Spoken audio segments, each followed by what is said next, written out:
I had searched my soul and my conscience to try to figure out how in the heck was I going to keep this factory running.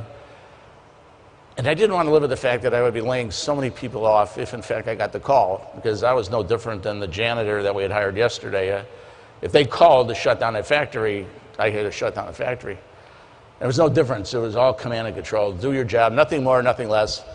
And so I mustered up the courage. I thought that if I asked the people if they wanted to buy the factory, maybe they would say, what do you know about running a factory? Running an engine and building a tractor is a heck of a lot different than running a company. And I would think that somebody in the audience would sit there and say, well, that's a lousy idea. So I went to them and I proposed.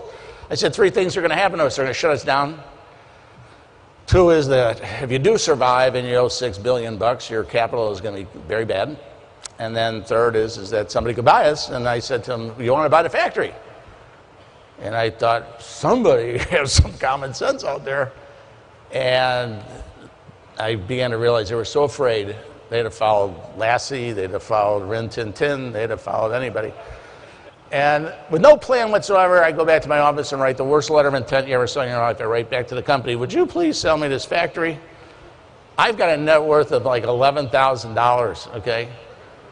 And the only reason I made the $11,000 is I made money on a house when they transferred me back into Springfield. I bought a house in Springfield with $500 down. I went to buy a suit. A guy sold me a house, and I flipped that $500 to $10 grand. All right. Actually, when I moved to Springfield, I asked the real estate agent, "Can you find me a house in a neighborhood that sells real quickly? Because I may be leaving shortly." So I write this letter. I offer them $6 million to this company. I didn't know jack about the company. Now look, I used to run an assembly line, 1 engine every 3 minutes. I built crawler tractors at Mine Gold. Okay, I can make a crankshaft. I know physics and chemistry and CNC machines. All right, I can put a crankshaft in an engine that comes at your family's at 70, 80 miles an hour, but not one day in 14 years was ever taught the metrics of business. Not one day did we ever talk about cash flow. Not one day did I even begin to realize that inventory was cash. Okay? All I knew was to build a product. All my accountabilities were building a product. All my bonuses were based on building a product or a service, all right? Get the parts on time to the assembly line. Get the engines to Springfield, Missouri, and you'll get a bonus. And I was getting all these really good grades, and the company was shrinking, and nothing made sense at all.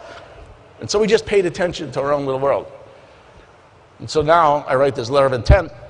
And I showed him this letter of intent. He goes, this is the worst thing I ever seen in my entire life. He said, this is fraud. You're going to go to jail. He said, you don't even have $11,000, like $6 million. So I said, give me that letter back. And I put, all subject to financing. Okay.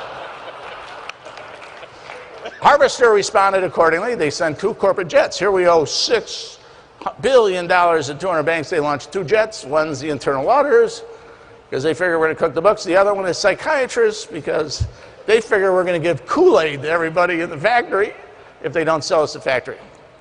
We get through both of them. Both audits we get through. And now I go on the Odyssey. And this is the big aha moment. I go on this Odyssey. I'm going to go out and borrow money, all right? So to prepare to borrow money, I go through my resume and I clean up my police record in Quincy, Illinois. And then I get wingtips, and I got a 3-piece suit, okay? And I thought, you know, I'm a good person, all right? And I only didn't have a business plan because I never wrote a business plan in 14 years. I went to night school, and I finished college, and the company had put me through it, and I get all these certificates, and Ollie White School of Supply and Inventory, and man, it really looked good. You know, the certificates look good. So I go in there, and I meet this guy, Bache Halsey in Chicago, and he starts asking me what I want. I explained to him I want to borrow $6 million. And the guy starts laughing, and then he starts asking me these really dumb questions, you know. And the first question was, he goes, well, when are you going to pay that money back? And I went, wow, really good question. You know, I wasn't there. I wasn't there to pay the damn money back. Okay, I was there. I just needed to save these jobs, for crying out loud. I said, don't you understand that we just want to keep these jobs? Well, hell, they don't care about your 3-piece suit. They don't. I actually had a fake laptop computer under my arm, okay? Nothing in it, but it looked really good, all right? And he asked me, started talking to me in another language. He talked to me in ratios, you know, and what the hell, where'd you come from, you know?